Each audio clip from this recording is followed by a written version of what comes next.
Welcome back. आप देख रहे हैं आपके शेयर हमारी राय। इस कार्यक्रम में आप अपने शेयर बाजार से जुड़े सवालों के जवाब पाते हैं हमारे एक्सपर्ट से। आप इस प्रोग्राम को इस समय लाइव देख रहे हैं जागरण बिजनेस के यूट्यूब चैनल पे। और अगर आपका कोई भी सवाल हो तो प्लीज कमेंट सेक्शन में उस सवाल को पोस्ट करिएगा, उसे हम इसी कार्यक्रम में लेने की पूरी पूरी कोशिश करेंगे। चलिए एक नजर डालते हैं बाजारों की तरफ। डे लो पे है निफ्टी 31 पॉइंट्स ही बाकी बचे हैं as far as the green shade is concern. और बैंक निफ्टी जो है वो इस बार धकेलते हुए निफ्टी को नीचे की तरफ करीबन 170 अंकों की अब गिरावट देखने को मिल रही है बैंक निफ्टी में। So the contributors are bank Nifty and IT index. अगर आईटी इंडेक्स को भी आप देखें वो भी डे लो पे इस समय काम काज करते हैं। जैसे कि हमने अपने 12 बजे के कार्यक्रम में बातचीत की थी कि ये सस्टेनेबल है या नहीं, इसे आपको कैसे प्ले करना चाहिए, तो most of the analyst were saying that it is a sell on rise market. तो अब हम अपने आज के मेहमान से पूछते हैं। आज के हमारे मेहमान हैं मिस्टर रचित Khandelwal, head of research and investor education at BNK capital group. रचित, आपका बहुत बहुत स्वागत है कार्यक्रम में। ये बताइए कि आप क्या सोचते हैं, सेल ऑन राइट मार्केट ही है ये? मैम, सबसे पहले आपको नमस्कार, सभी दर्शकों को नमस्कार and as always thank you for having me here. Ma'am, pleasure. Please देखिए, जो सिचुएशन बनती हुई दिख रही है, मार्केट्स बहुत ज़्यादा फैसिनेट नहीं कर रहे हैं। और जैसे कि हमने पहले भी एक बात कही थी कि मार्केट्स में एक ही प्रॉब्लम है, you give the market a positive news it will react, you give it negative news it will react. ये जो अनसर्टनिटी है ये कहीं ना कहीं अब किल कर रही है बाजार के पूरे मोमेंटम को। और जब ये अनसर्टनिटी होती है, जैसे कि हमने पहले भी देखा है, जिस तरीके से DIIs भी बहुत ज्यादा पार्टिसिपेशन के मूड में नहीं है, FIIs भी कुछ सैकड़ों में बाइंग करते हैं फिर हजारों में सेलिंग करके चले जाते हैं। It's a clear state of confusion, और इस कंफ्यूजन को मार्केट्स नहीं टॉलरेट कर पा रहे हैं। तो क्लियर केस है, सेल ऑन राइज है। क्योंकि जब तक आपके अंदर एक वो इमोशन नहीं जगता to get into the market and chase a stock, valuations आपको कंफर्ट नहीं देते, तब तक there are no reasons for markets to go up.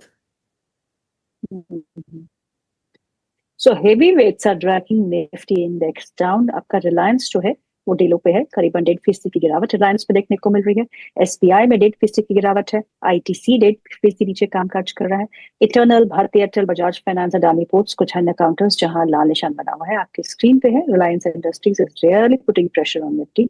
और इस समय निफ्टी जो है वो डीलो पे, और सेंसेक्स जो है लाल निशान में फिसल चुका है। सेंसेक्स अब 11 अंक नीचे है, 82,213 के लेवल पे है।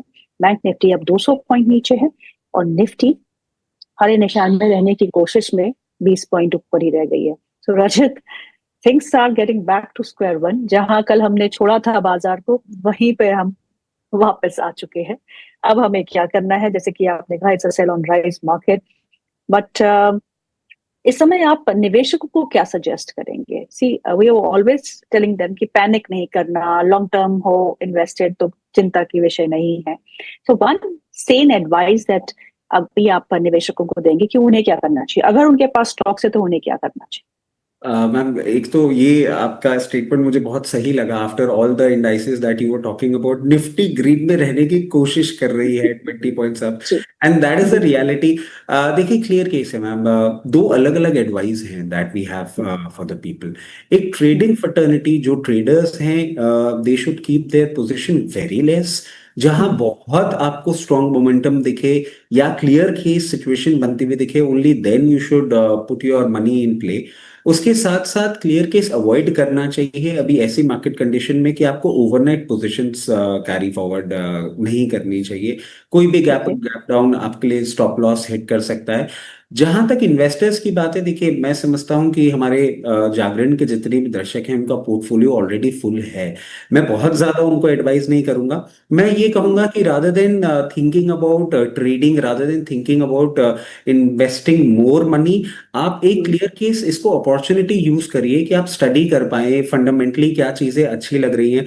अगर वो आपके पोर्टफोलियो में प्लेस्ड है तो बिल्कुल उसको बना के रखें, कोई प्रॉब्लम नहीं है। क्योंकि देखिए, technicals eventually they follow the fundamentals.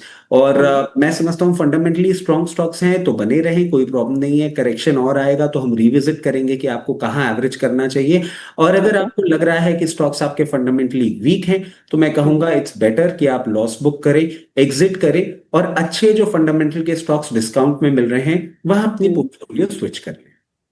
चलिए, अब सवाल जवाब का सिलसिला हम शुरू करते हैं। बहुत सारे व्यूअर्स जो है वो आपका इंतजार कर रहे थे अब तक। अब पहला सवाल लेते हैं। जोशी जी का सवाल है, जोशी जी पूछते हैं उनके पास AWL एग्री है, उनके पास 40 शेयर है, 338 के भाव पे लिए है।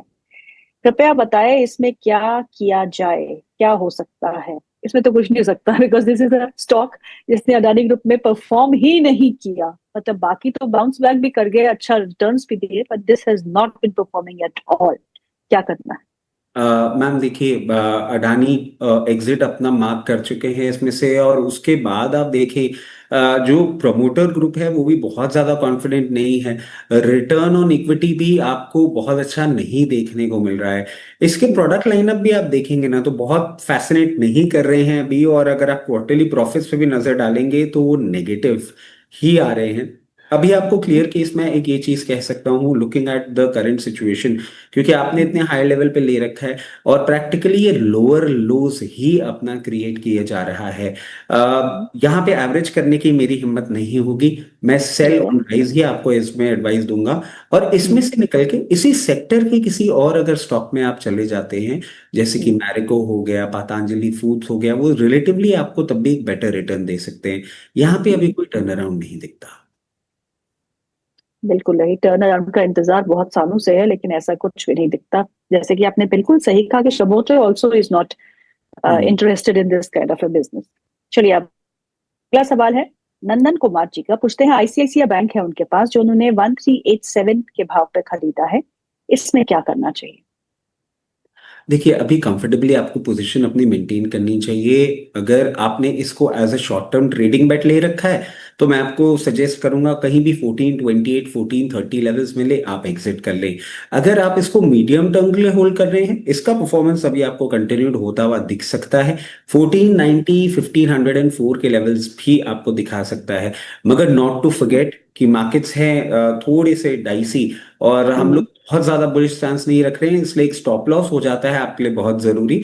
स्टॉप लॉस होगा आपका 1372 क्लोजिंग बेसिस। अगर इसके नीचे आईसीआईसीआई बैंक बंद होता है तो पेन पॉइंट इंक्रीज होगा। स्टॉप लॉस के साथ अपनी पोजीशन मेंटेन करें। अगला सवाल जो है वो है अमित सिंह जी का। वो पूछते हैं लेमन ट्री के बारे में। उनके पास लेमन ट्री होटल्स 145 के भाव पे पड़े हुए हैं। आपसे पूछते हैं एवरेज करूं या एग्जिट करूं, प्लीज बता दीजिएगा। मैम देखिए, क्लियर केस है। देखिए, लेमन ट्री मतलब होटल इंडस्ट्री, होटल बिजनेस में जरूर एक बुलिश स्टैंस है हमारा। मगर लेमन ट्री आप देखें जिस तरीके से एक्विजिशन किए जा रहे हैं स्टॉक की, अगर आज भी आप वैल्यू देखेंगे तो around 7 times price to book value चल रहा है। लेमन ट्री के अगर आप पीई मल्टीपल्स भी देखेंगे थोड़ा सा लोअर लेवल पे है, बट प्रमोटर होल्डिंग लो है। मैं ये सारी बातें आपको क्यों बता रहा हूँ, क्योंकि एक टाइम था रिटेल फैंसी बहुत ज्यादा हो गया था, बहुत ज्यादा हम मीडिया में भी सुन रहे थे इसके बारे में। सेंस ऑफ कंफर्ट नहीं है इस पर्टिकुलर स्टॉक में भी, सेंस ऑफ कंफर्ट नहीं है। और मैं समझता हूं अभी आपको फर्दर डाउनसाइड ही इसमें देखने को मिलेगा। जिस तरीके से ये पोजीशनड है, मैं समझता हूं 92 के पहले आपको कहीं सपोर्ट नहीं मिलेगा। आपकी बाइंग प्राइस से दूर है। इस लेवल पे मैं आपको एवरेज करने की राय नहीं दूंगा। अगेन जो हम बोल रहे हैं अपनी कमेंट्री में, हाई लेवल पे एग्जिट करके आप चाहें तो एक बार अपना पोर्टफोलियो रिशफल करें। ओके। दीपक का सवाल है। पूछते हैं सर मेरे पास होल्डिंग्स है, मैं आपसे डिस्कस करना चाहता हूँ। आईटीसी 326 के भाव पे है, आईजीएल 100 शेयर्स है 170 के भाव पे। दोनों ही स्टॉक्स को क्या मैं होल्ड कर सकता हूँ लंबे अवधि के लिए, या फिर आप एग्जिट की सलाह देंगे? नहीं देखिए, इसमें ना एक ये बहुत फेवरेट स्पेस आ गया। आईटीसी की हम पहले बात कर लेते हैं। आईटीसी में we have a clear case bullish stance, और इसके पीछे का मैं आपको एक सिंपल लॉजिक देना चाहूंगा। अभी आपने देखा होगा एक क्लियर केस डिस्ट्रप्शन आया था। वो डिस्ट्रप्शन जी। आया था बिकॉज ऑफ द फैक्ट कि सिगरेट प्राइसेस रिवाइज हुए थे। इसलिए अगर हम थोड़ा चैनल चेक लें तो इनकी 20 सिगरेट जो 340 की प्राइस पे आती थी वो मार्केट्स में 420 तक की प्राइस पे कंज्यूम हो रही है। और एक और इनके लिए अच्छी चीज ये है कि हमने ये भी देखा है सिगरेट इंडस्ट्री में कि अराउंड 25% जो है वो एक्सपोर्ट का जो बोलते हैं इलीगल एक्सपोर्ट कंज्यूम होता है। बट इनके पास जो ब्रांड है क्लासिक वो इंडियन मेड है, और ये उस एक्सपोर्ट से इतना ज्यादा डाइवर्ट नहीं होते हैं। इनका जो बिजनेस है अराउंड 42% रेवेन्यू इनका सिगरेट बिजनेस से आता है। 80% मार्केट शेयर है इनके पास, वो मेंटेन रहने वाला है। Then they have FMCG which is again growing and doing good. Agri business भी अच्छा चल रहा है। आप आराम से बने रहें, आईटीसी में कोई भी प्रॉब्लम नहीं दिख रही है। थोड़ा सा अंडर दी वेदर है, बट कोई परेशानी वाली बात नहीं है। क्लियर केस बाउंस बैक इसमें आपको जैसे ही दिखेगा, सबसे पहला लेवल आपके लिए 342, फिर 384, ये बहुत नियर टर्म में देखने को मिल रहे हैं।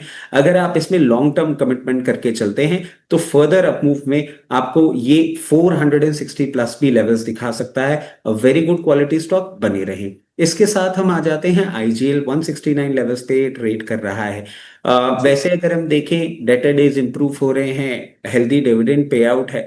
इसमें प्रॉब्लम सिर्फ एक है कि जो नंबर्स आए थे उसमें अदर इनकम थोड़ी सी बढ़ती हुई दिखी थी, और जो इनका एरिया ऑफ ऑपरेशन है वो थोड़ा सा छोटा है।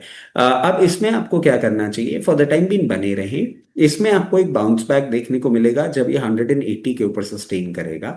थोड़ा सा टाइम जरूर ले सकता है। 180 के ऊपर सस्टेन करने के बाद 196, और 196 के बाद ग्रेजुअली हो सकता है 3 से 4 क्वार्टर में आपको ये वापस 224 के लेवल्स दिखाए। अकॉर्डिंगली अपनी पोजीशन मैनेज करिए। ओके, अगला सवाल जो है वो है ललित जैन का। ललित जैन पूछते हैं KEPL में क्या करें, एवरेज करें या hold, loss 35%। Ma'am KEPL, yes. KEPL मतलब केपी एनर्जीज की हम बात कर रहे हैं, और 287 पे ये चल रहा है। देखिए fundamentally I really like the company, I really like the promoter, और जिस तरीके से आपने देखा है ये बिजनेस ग्रोथ अपनी रजिस्टर कर रहे हैं, नेगेटिव्स कुछ भी नहीं है। अगर आप प्रॉफिट ग्रोथ देखेंगे 153% CAGR, ये आपको बहुत रेयरली देखने को मिलेगा। रिटर्न ऑन इक्विटी भी अच्छा है, और जिस तरीके से आप देखेंगे पीयर कंपैरिजन अगर हम ग्रीन एनर्जी ये रिन्यूएबल में करेंगे, अच्छे 13 के पी इंडस्ट्री स्टैंडर्ड्स के हिसाब से ठीक है। बस ये थोड़ा सा अभी किसी सेलिंग प्रेशर के चलते आपको डाउन साइड मूव करता हुआ दिख रहा है। अब मैम देखिए यही मैं आपको कह रहा था, क्लियर केस ना, कि अगर फंडामेंटली कोई काउंटर अच्छा है तो आप विचलित ना हो, बने रहे। ये क्लियर केस वही दिखता है। जैसे ही इसमें मार्केट थोड़े से स्टेबल होंगे, आपको सबसे पहले लेवल ये दिखा देगा 324, और 3 से 4 क्वार्टर में आपको वापस ये 390 और फर्दर अप मूव करता हुआ दिखाएगा। कोई टेंशन नहीं है, विचलित ना हो, बने रहे। ओके, अगला सवाल जो है वो सुनित का है। वो पूछते हैं श्रोनाइडर इलेक्ट्रिक के बारे में। श्रोनाइडर इलेक्ट्रिक है, उनके पास 856 के भाव पे खरीदा है। चला ही बुक प्रॉफिट और वेट। आउटलुक जो है वो मीडियम टर्म का है। उनके पास अतुल ऑटो भी है जो उन्होंने 517 के भाव पे खरीदा है। वो आपसे पूछते हैं इसमें क्या करना चाहिए। तो दो स्टॉक्स, एक श्रोनाइडर इलेक्ट्रिक और दूसरा अतुल ऑटो।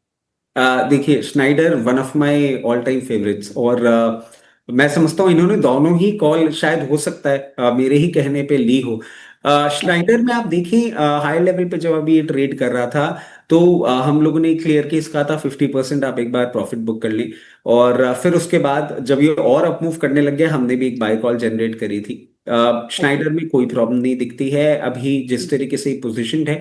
अच्छा बाइंग इंटरेस्ट है। अगर आप देखें लास्ट वीक भी बहुत मैसिव वॉल्यूम बिल्डअप हुआ है, और जो पियर्स हैं, पियर्स में भी आप देखें Siemens, ABB, they all are doing good. तो आराम से बने रहे, मुझे कोई कारण नहीं लगता आपका निकलने का। जिस तरीके से पोजिशन है बहुत जल्दी आपको 1040 तक के लेवल्स दिखा सकता है। आराम से बने रहे। अतुल ऑटो आप देखें एक अच्छा परफॉर्मेंस किया था। वॉल्यूम बेस्ड बाइंग देखने को मिली थी इन स्टार्टिंग ऑफ फेब्रुवरी, फिर हायर लेवल्स पे ट्रेड किया है इसने एक बार 520 पे कहीं ना कहीं टॉप आउट हुआ है। नीचे सिर्फ ये होवर कर रहा है, कोई प्रॉब्लम वाली बात नहीं लग रही है क्योंकि कोई वॉल्यूम के साथ सेलिंग नहीं आई है। आपने ओके। हायर लेवल पे ले रखा है, बट हाई बीटा काउंटर है, जरूर वापसी आपको करता हुआ दिखाएगा। Till the time it is maintaining above 458 कोई प्रॉब्लम नहीं दिख रही। उसके नीचे पेन पॉइंट आपको दिख सकता है। मैं समझता हूं जैसे ही रिवर्सल दिखाएगा 536, और 536 के बाद आपको 560 तक के लेवल्स दिखा सकता है। अच्छी ऑटो इंसुलरी कंपनी है, बने रहे। ओके, विनीता गुप्ता